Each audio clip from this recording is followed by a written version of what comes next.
Welcome to our beginner's guide to crafting GUI for Arduino using Processing 4. Here, we'll take you step by step through the process of designing interactive interfaces for your Arduino projects. If you're new to processing or have some experience already, this tutorial is made to be straightforward and easy to follow. By the end of it, you'll have the know-how and confidence to create your own customized GUIs that work well with your Arduino projects. I will not cover the programming fundamentals such as variables, data types, functions, or classes. I will assume you are familiar with these concepts since you have knowledge of the Arduino programming framework. Instead, I will focus on guiding you on how to use the processing framework to design graphical elements for Arduino. Visit the official processing website.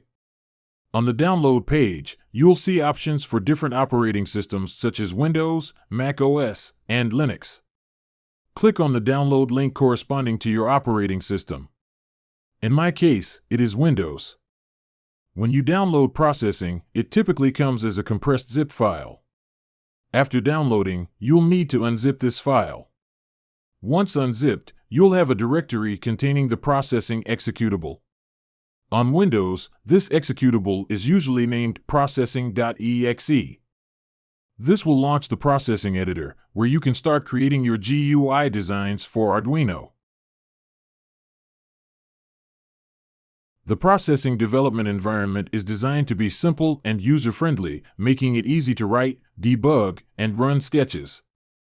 It consists of a simple text editor for writing code, which also supports syntax highlighting for easier readability. A message area displays status messages and errors. It is located below the text editor. A text console shows the output of your sketch, including any print statements and error messages. Tabs are provided for managing files, allowing you to manage multiple files within a single sketch. You can create new tabs for organizing your code into separate files or classes. Additionally, there is a toolbar with buttons for common actions and a series of menus. Processing uses a coordinate system, a grid-based system used to locate and position elements within the sketch window. It's similar to the coordinate systems used in mathematics and computer graphics. In processing, the origin, 0, 0, is located at the top left corner of the sketch window. The x-coordinate increases as you move rightward, the y-coordinate increases as you move downward, unlike traditional Cartesian coordinates where y increases upward. The x and y values are represented in pixels. If your sketch is 800 pixels wide and 800 pixels high, coordinate 0, 0 is the upper left pixel and coordinate 800, 800 is in the lower right. Let's understand the coordinate system using processing. Open processing and run the blank sketch by pressing the Run button, which is an icon resembling the play button, or use the shortcut Ctrl+R. In processing, when you run a blank sketch, it defaults to opening a window sized 100 pixels by 100 pixels. The background color of this default window is typically gray. We can change the dimensions of the display window by using the size function.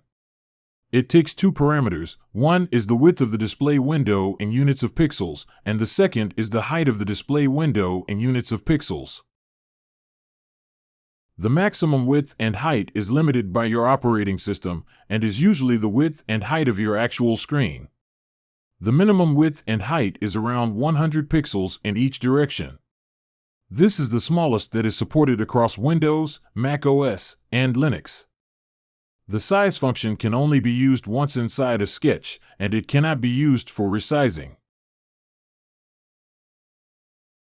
If you create a window with dimensions of 400 by 400, it means that it has 400 pixels both in width and height.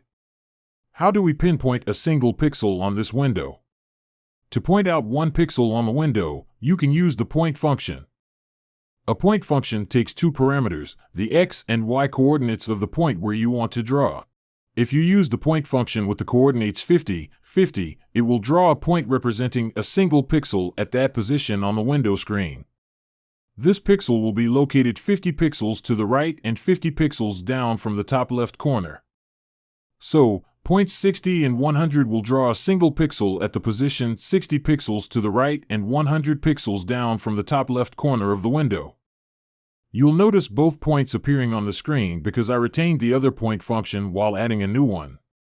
This approach allows you to draw as many points as you wish. But repeatedly using the point function for each point isn't practical. Therefore, we will use a for loop to create multiple points on the screen. The loop iterates over values of I from 0 to 398 with an increment of 2. This means it goes through every second pixel on the x-axis. For each value of I variable, we draw a point using the point function. The x-coordinate is I, and the y-coordinate is fixed at 200. As the loop progresses, it places points at x-coordinates 0, 2, 4, 6, and so on, until reaching 398. This leads to the drawing of points horizontally across the middle of the window, with each point spaced 2 pixels apart. So, instead of drawing points spaced 2 pixels apart, changing the increment to 1 will result in drawing points at every pixel along the x-axis, creating a continuous horizontal line across the middle of the 400 by 400 window. You can assign any values you want to x and y to indicate any pixel on the screen within the range of dimensions of your sketch size. To draw a line on the screen, Processing provides the line function. This function takes 4 parameters, x1 and y1 represent the coordinates of the starting point of the line. x2 and y2 represent the coordinates of the ending point of the line. As you can see, it draws a diagonal line from the top left corner to the bottom right corner of the window. The first parameter, 100, represents the x1 coordinate, and the second parameter, 100, represents the y1 coordinate.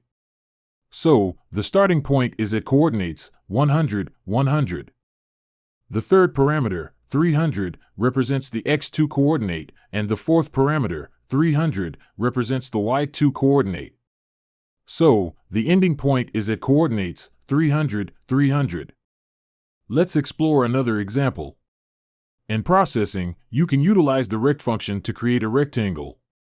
This function, similar to the line function, requires 4 parameters. However, its usage differs.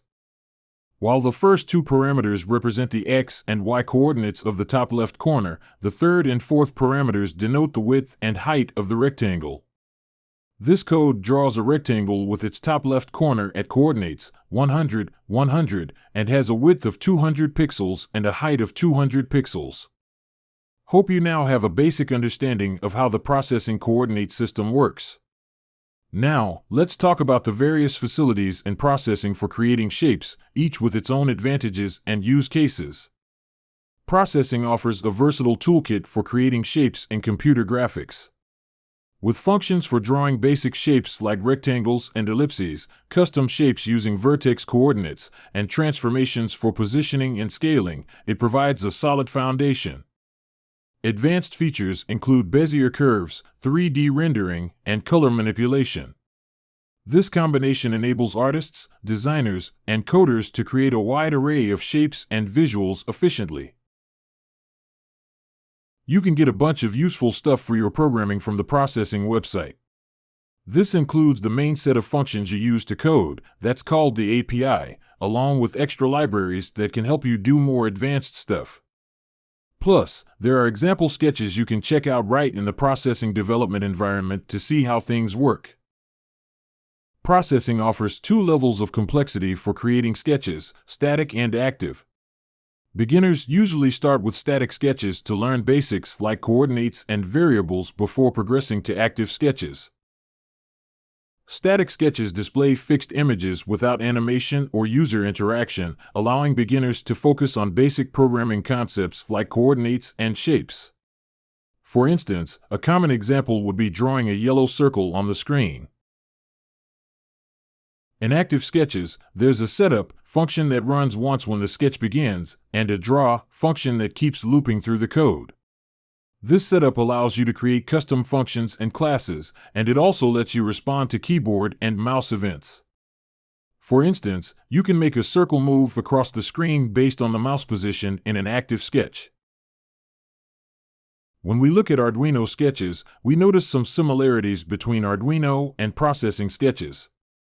Active sketches and processing resemble Arduino sketches because in Arduino sketches, the setup and loop functions are necessary. Similarly, in processing, if we create an active sketch, the setup and draw functions are necessary. However, it's worth noting that processing also supports static sketches, whereas Arduino does not. Now, I won't directly cover the basics. Instead, we'll begin our GUI design for Arduino. Along the way, I'll address the basic functionalities. Setting up communication between processing and your Arduino is a solid first step. It helps kickstart your GUI project and ensures smooth interaction between your Arduino hardware and the software. Once they're connected, you can start creating all sorts of cool graphics with processing. Now, I'll discuss the serial library available in processing and demonstrate how to connect with Arduino via GUI. The serial library comes built-in with processing. You don't have to install anything extra to use it for talking to Arduino or other serial devices. First, you need to import the serial library at the top of your processing sketch. You can do this by adding the following line: import processing.serial*. Let's check how many ports are available on my PC. You can do this by using a function called serial.list. This function basically gives you a list of all the serial ports that are currently accessible. This line calls the serial.list function, which returns an array of strings containing the names of all available serial ports on the computer. Then, the printArray function is used to display this array in the console. This allows you to see a list of available serial ports and choose the appropriate one for communication with an Arduino or other serial device.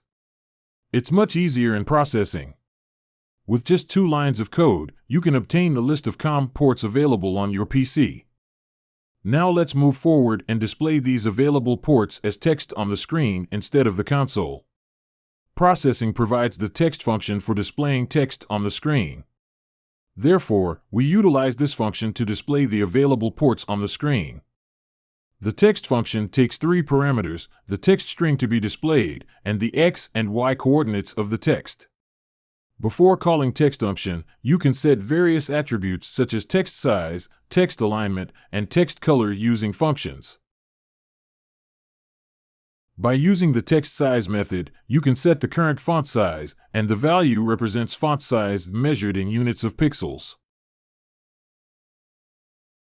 If you want to draw the text at the center of the window, both horizontally and vertically, you can use the width and height variables.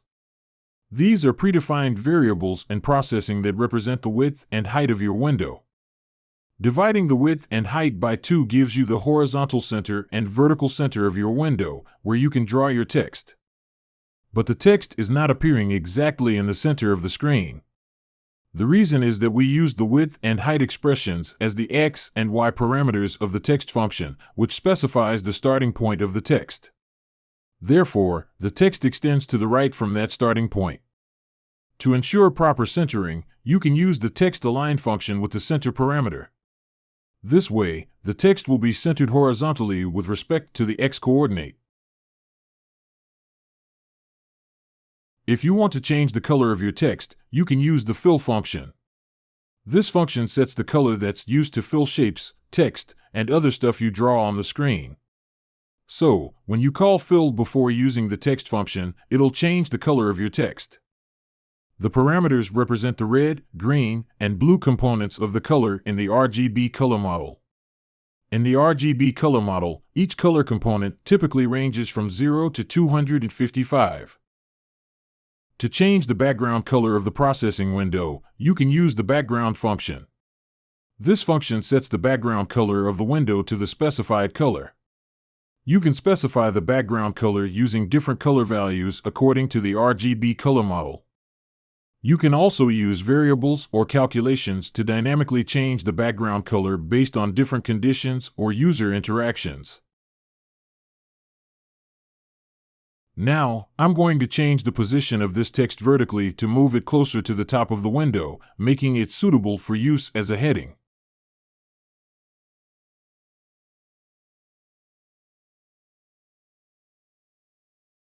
Now, let's move on to the serial part. We'll declare a variable named ports as an array of strings. This array will store the names of the available serial ports. The serial.list function retrieves a list of available serial ports on your computer and populates the ports array with their names. The error "the name serial cannot be recognized" occurs because I used serial.list function without including the library. To fix this error, we need to include the serial library in Sketch.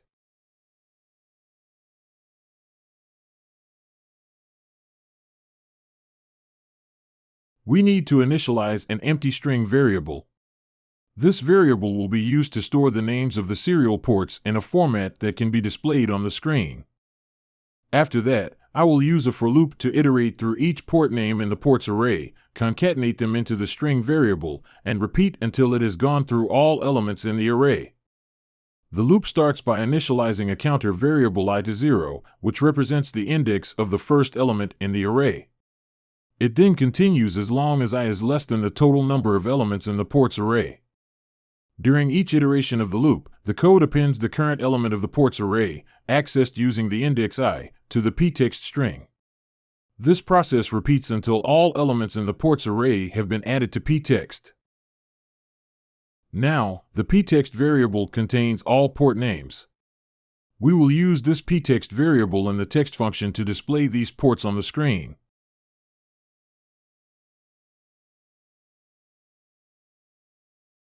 As you can see, our code works, but the port names are displayed without any separation, appearing horizontally on the screen. To fix this issue, you can add a new line character after each port name while concatenating them into the ptext variable.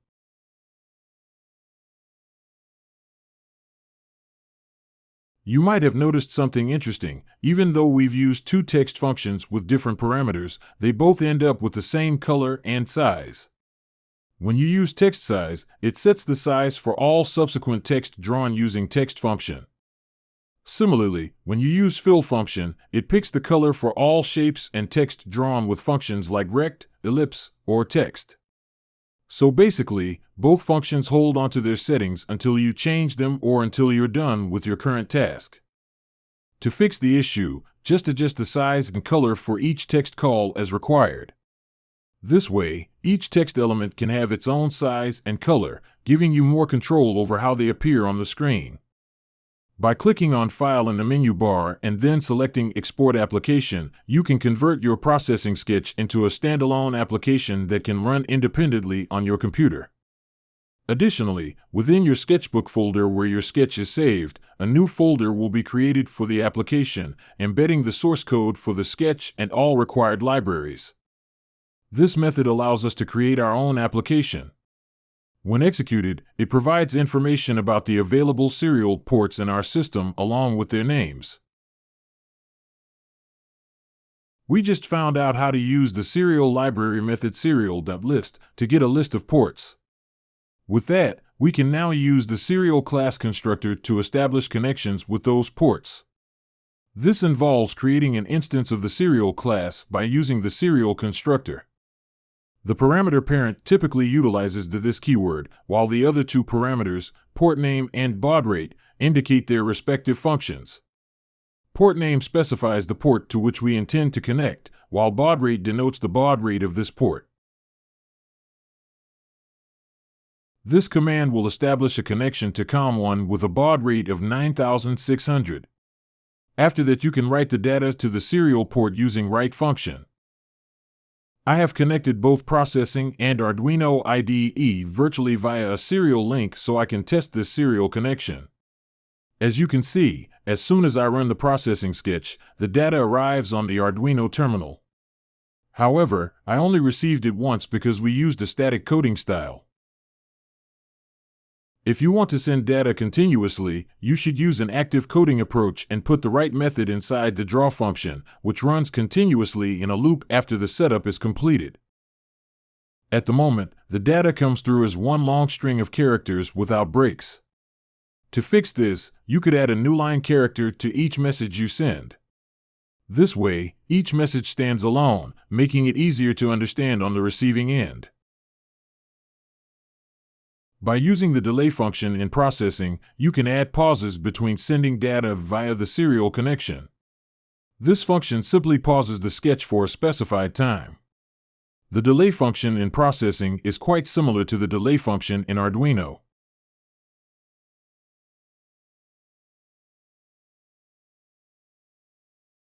We'll be controlling the Arduino based on user interaction. First things first, we'll adjust the window size back to a familiar 400 pixels wide by 400 pixels tall. We'll also set a nice background color to make things visually appealing. To give our project a name, we can use the text function. This function takes 3 arguments: the text itself, the x-coordinate for where you want the text to start, and the y-coordinate. We'll call it Arduino control. We can also adjust the size and color of the text. So, we'll use the text size function to adjust its size. You can choose a size that looks good to you. Additionally, the fill function allows us to set the title's color. Feel free to pick your favorite.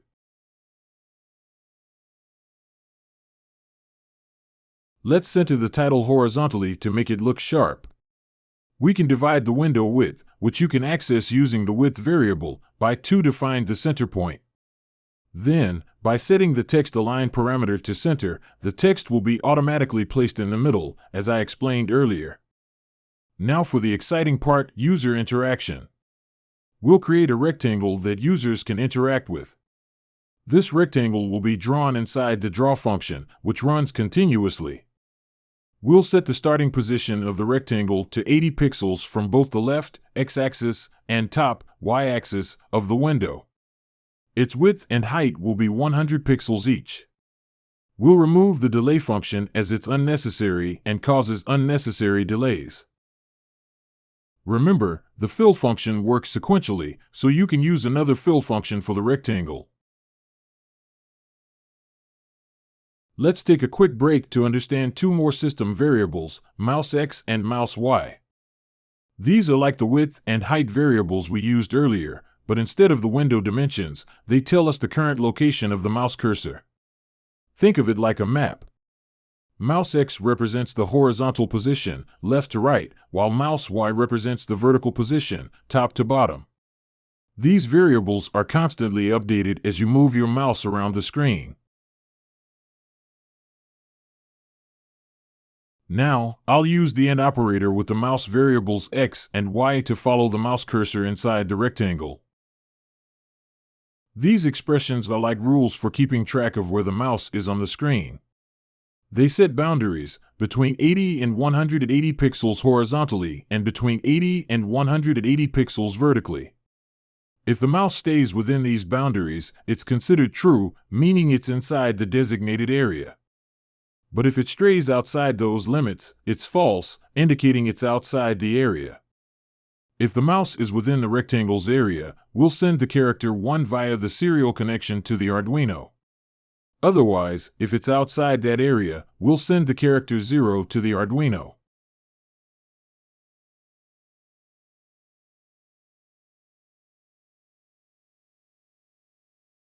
Now that the processing side code is complete, we'll write the Arduino code to receive the characters 1 and 0 from processing and respond accordingly. In the setup function, we initiate serial communication with a baud rate of 9600, ensuring that it matches the baud rate specified in our processing sketch. Additionally, we configure pin 9 as an output, preparing it to control our LED. Moving to the loop function, we continuously monitor the serial port for incoming data. When data is detected, we read the incoming character and store it in the variable data. We then evaluate the value of data. If data is 1, we set pin 9 to high, turning on the LED. Conversely, if data is 0, we set pin 9 to low, turning off the LED. This process allows us to control the state of pin 9 based on the received serial input, facilitating real-time interaction between the Arduino and the processing sketch. Compile the code and upload it to the Arduino. My Arduino Uno is connected via COM port 4, so be sure to adjust it accordingly in the processing.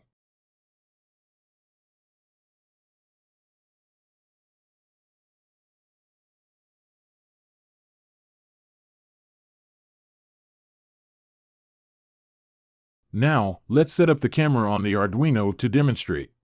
As you can observe, when the mouse cursor is positioned on the rectangular area on the screen, the LED turns on.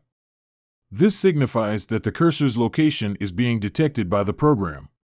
When I move the mouse cursor away from the rectangular region, the LED is turned off. It's a clear visual feedback loop based on the cursor's position. Let me show you one more thing using another system variable called mouse pressed. This variable stores whether a mouse button has been pressed. If I include the mouse pressed variable in the expression, it will only send the character over serial when the mouse is pressed and within the rectangle boundaries, and the LED will turn on. When the mouse is not pressed, even if the cursor is within the rectangle area, or if the mouse click is outside the rectangle, the LED will remain turned off. Now, let's look at how to create a slider effect using the mouse dragged function. This function is called repeatedly whenever the user holds down any mouse button and moves the mouse. In simple terms, mouse dragged is activated as long as you keep a mouse button pressed and move the mouse around.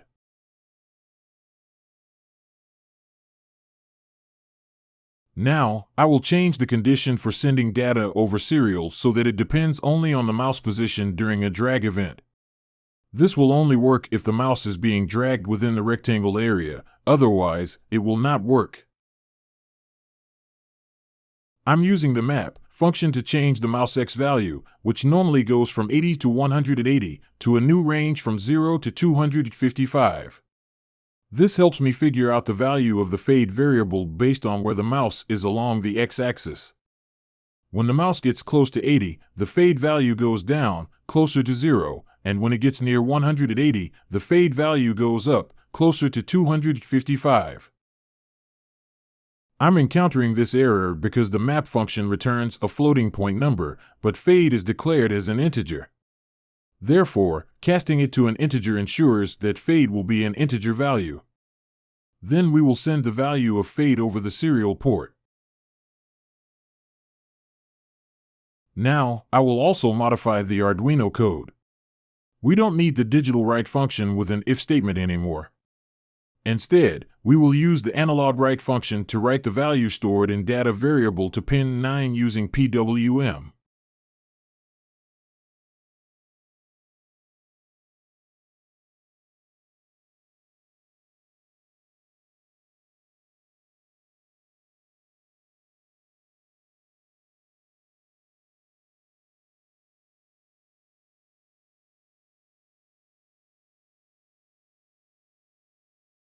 As I mentioned earlier, if you move the mouse cursor without holding any button, it will not work. However, if you want the functionality when no button is being pressed, the mouse moved function is used for this purpose. In this function, you will not need to press any button, unlike in the mouse dragged function where you do.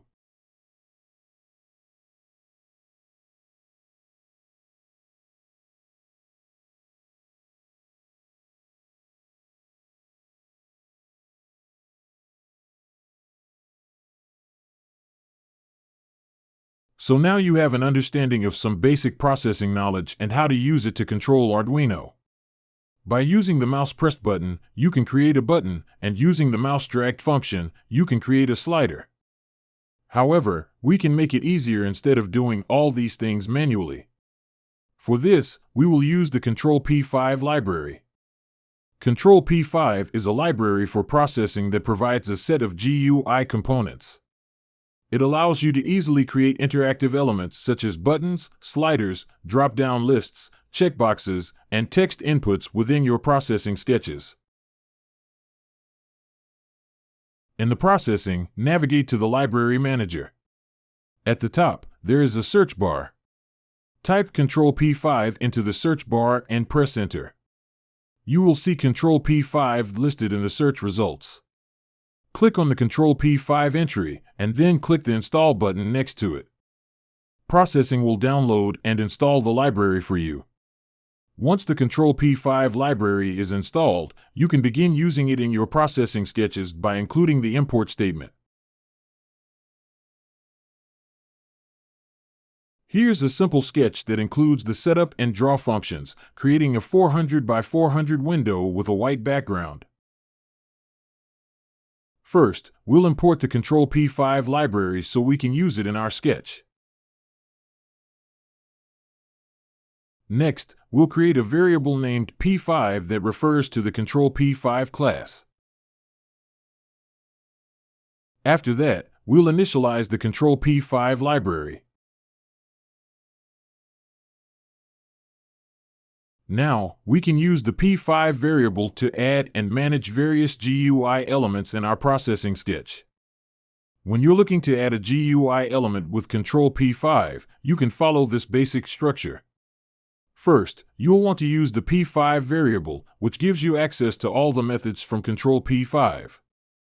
Next, call the method for the specific GUI element you want to create, like add button, add slider, or add text field, depending on what you need.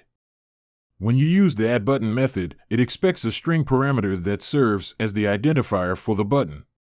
You can choose any string you like for this purpose. In my case, I simply use button.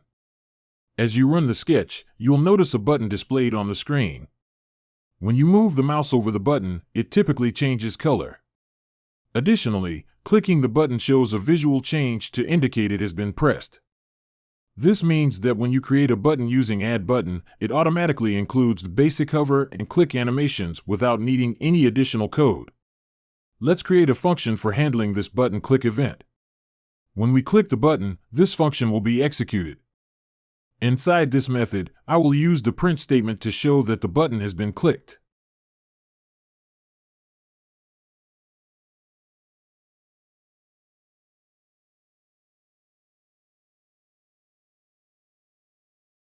As you've seen, when I click the button, the console displays button clicked. But how does this callback method work, especially since we didn't use any Control P5 reference? The reason is that when you create a button, you assign it a name, which serves as its identifier. You then need to define a method in your sketch with the exact same name as the button's identifier. Control P5 automatically links the button's click event to a method with the matching name.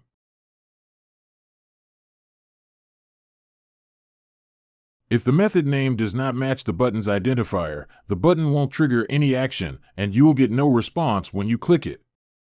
Ensure that the method name matches the button identifier to handle click events correctly.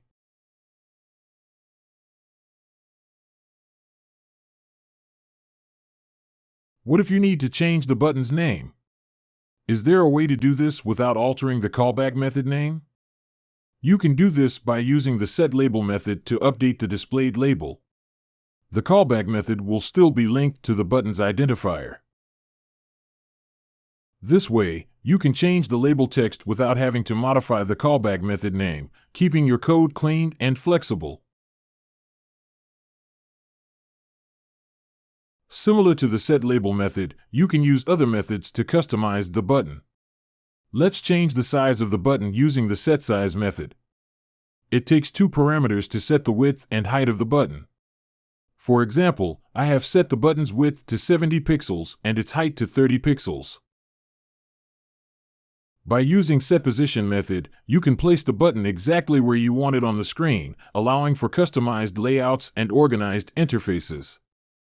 I have positioned the button 20 pixels from the left and 30 pixels from the top. Control P5 provides multiple properties for every GUI element, allowing you to customize a button's appearance and behavior by chaining various methods. Method chaining is the practice of calling multiple methods on the same object in a single statement. Each method, like setPosition, setSize, and setLabel, returns the button object itself, enabling you to chain multiple method calls together. What if you need to adjust the button's properties based on certain conditions or in conjunction with other functions? For example, I want to change the button label from connect to disconnect and vice versa when the button is clicked. How can we do this? There are two ways to achieve this, and I'll show you both. The first method is to use the getController method. This method allows you to access a specific GUI element by its name. Once you have access to the button element, you can use the setLabel method to change its label.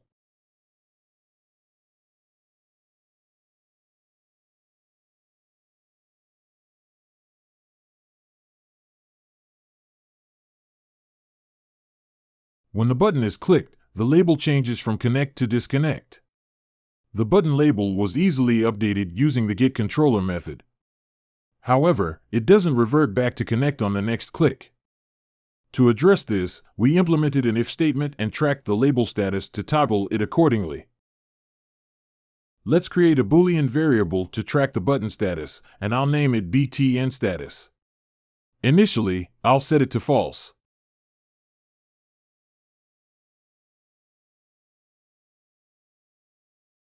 Using the if statement, we will check the condition of the status variable to see if it is false. Since we initially set it to false, the condition will evaluate to true, allowing us to change the label to disconnect. After that, we will update the variable to true. I also print the connected message to the console, indicating that the button is currently in the connect state.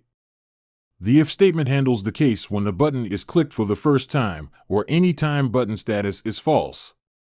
When the button is clicked again, the else statement handles it. The else statement takes care of the situation when button status is true. It sets the button label back to connect using the getController method.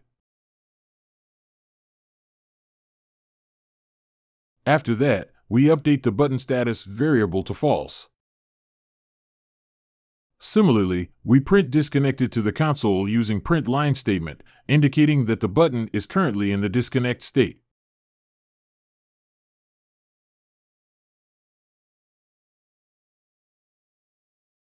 After running the sketch, you will see the button function toggling the button's label between connect and disconnect based on the button status. Let's move on to the second method, where we will use a variable of type button, which allows you to access and modify the button later in your code.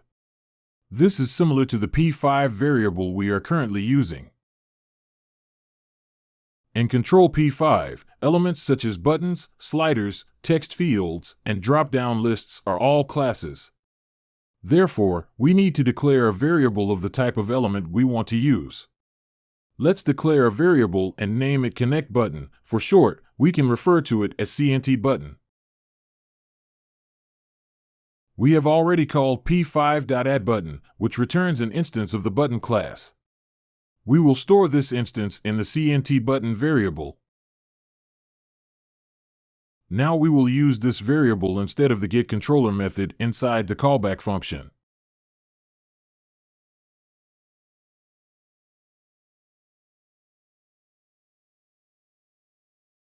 As you can see, our code will work the same as before.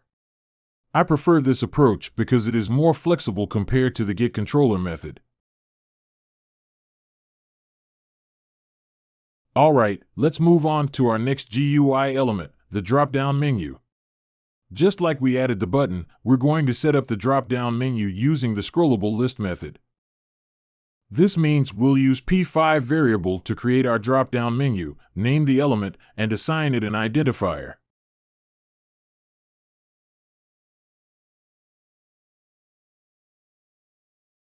By default, the drop-down menu appears in the top left corner of the screen. Let's customize it using different properties, just like we did with the button element.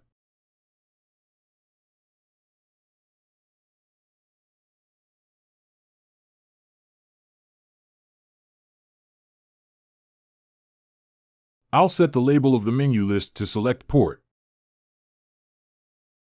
We don't need the set size method here since it doesn't work for menu lists like it does for buttons.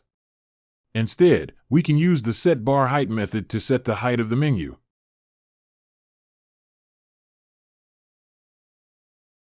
Then, with the set position method, I'll place it 120 pixels from the left.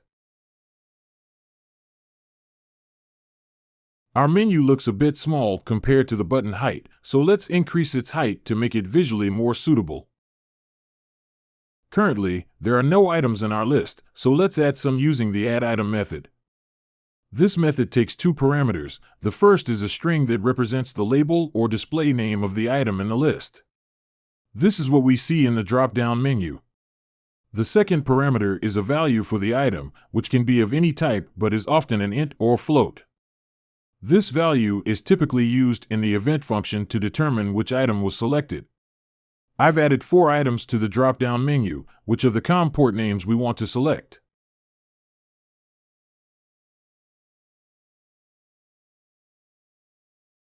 Now, our COM ports are showing in the drop-down menu.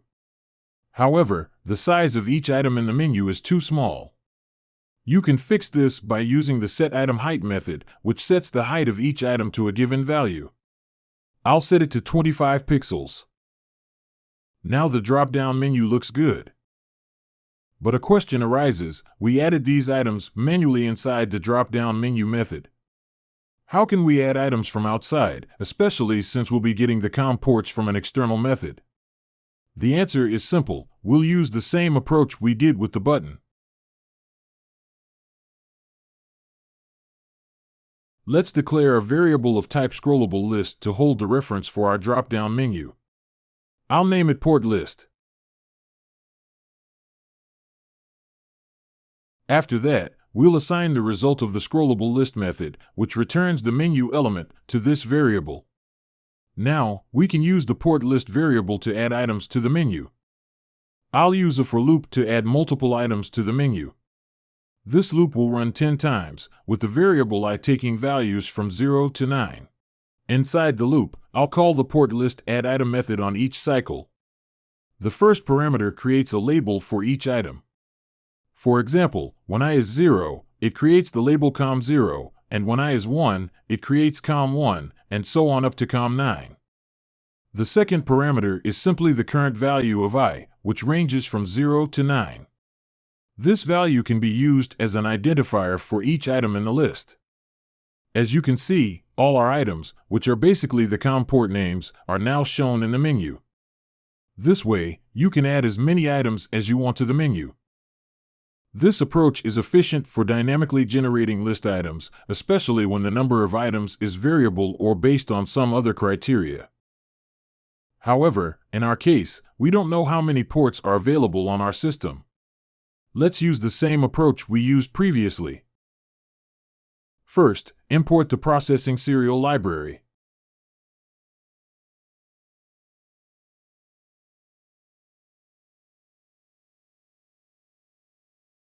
Then declare an array to hold the list of available serial ports. I'll name it available ports.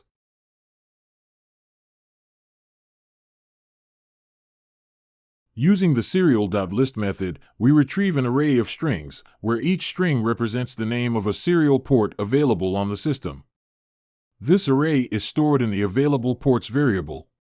We will then use this variable in a for loop to add the ports to the menu list.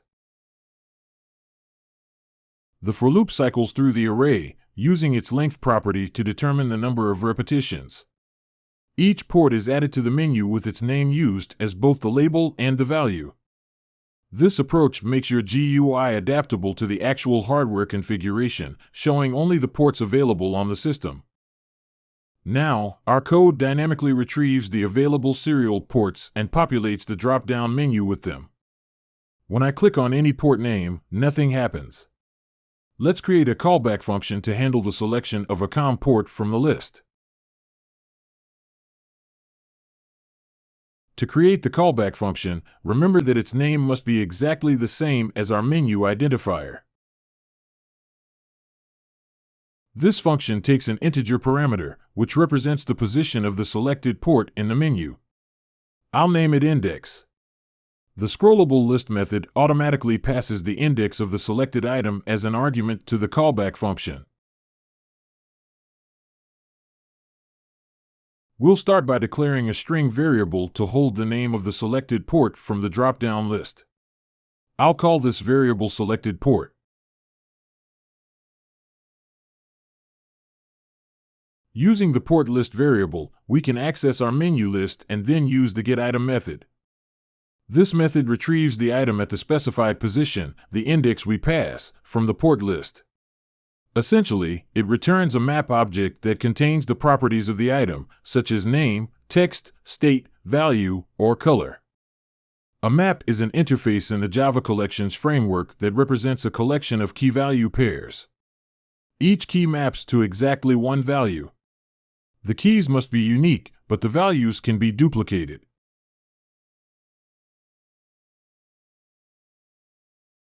By using the getName method, we access the value associated with the name key in the map. In this case, it contains the label or name of the serial port.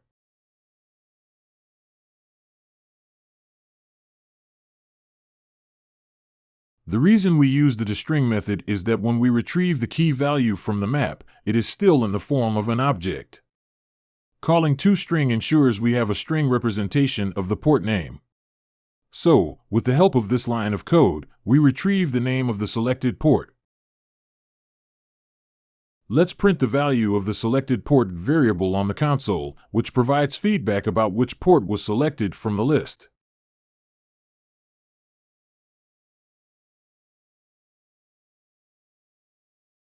Let's run the sketch, and we can see that it works fine. We have set up a user interface to display a drop-down list of available serial ports and handle user interaction. Now, let's move on to the next drop-down list, which is for baud rate selection. I will add another scrollable list method and name it baud rate list.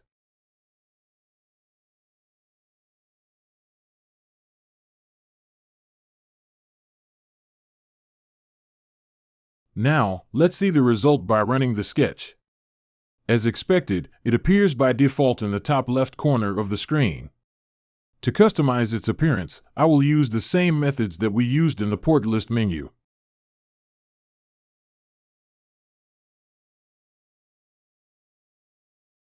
I will set its label to select baud rate. The bar height and item height will remain the same. I will position it 240 pixels from the right, and the top position will remain the same. This way, it will be placed to the left of the port list. To add the baud rates to the menu list, I will use a manual approach with the addItem method. First, I will create another scrollable list variable for the baud rate menu and name it baud list.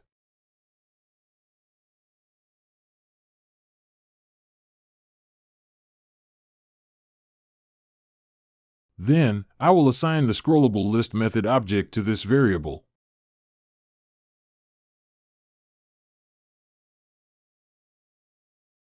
Next, I will add the baud rates to our menu list.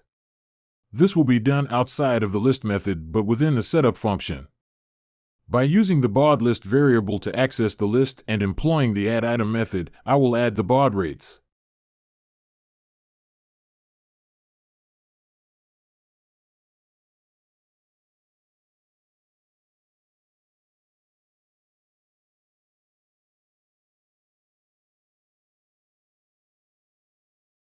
Now the baud rate drop-down menu is ready and displays a list of baud rates for our serial connection.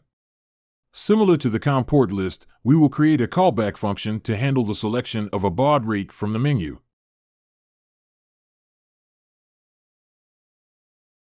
Remember, the name of the callback function should match the name of our drop-down list method. It will also take one parameter, index, which represents the position of the selected baud rate in the drop-down list. The code inside this callback function will be similar to the COM port list function. I will explain where changes are required and why. I will change the name of this string variable to baud string, which will store the selected baud rate as a string. Now we need to change our list variable from port list to baud list. The remaining code will stay the same. Another variable will be needed, and it will be an integer that I will name selected baud rate. When we select the baud rate from the drop-down list, our selected baud rate will be stored as a string in the baud string variable. However, we will need it as an integer, so I will convert this string representation of a baud rate into an integer. To convert the baud rate string into an integer, we will use the expression integer.parseInt. The baud string variable will be provided as an argument to this method. To show the selected baud rate on the console, replace the selected port variable with the selected baud rate variable.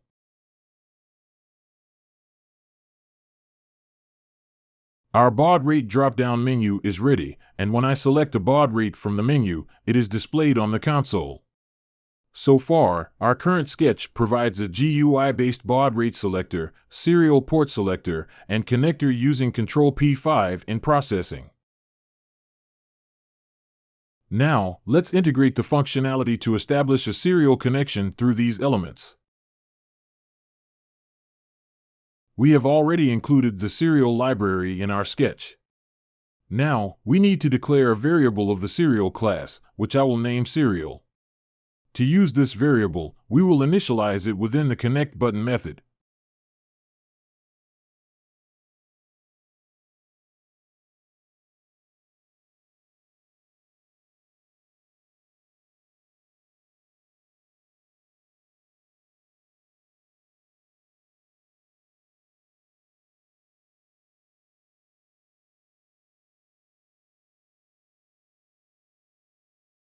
The error is due to the scope of the variables selected port and selected baud rate.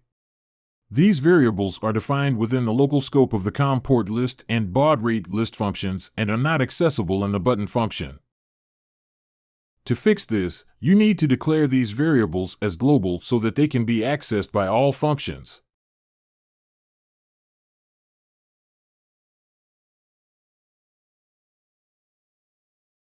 Now the error is gone, so when the button is clicked, the connection is established with the selected port and baud rate.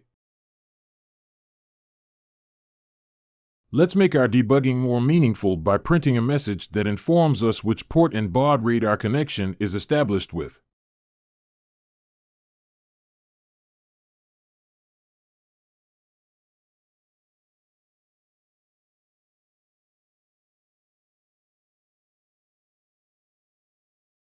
When the button is clicked again to disconnect, we will stop the serial connection using the stop method. Then, we will print a message indicating that we are disconnected from the COM port.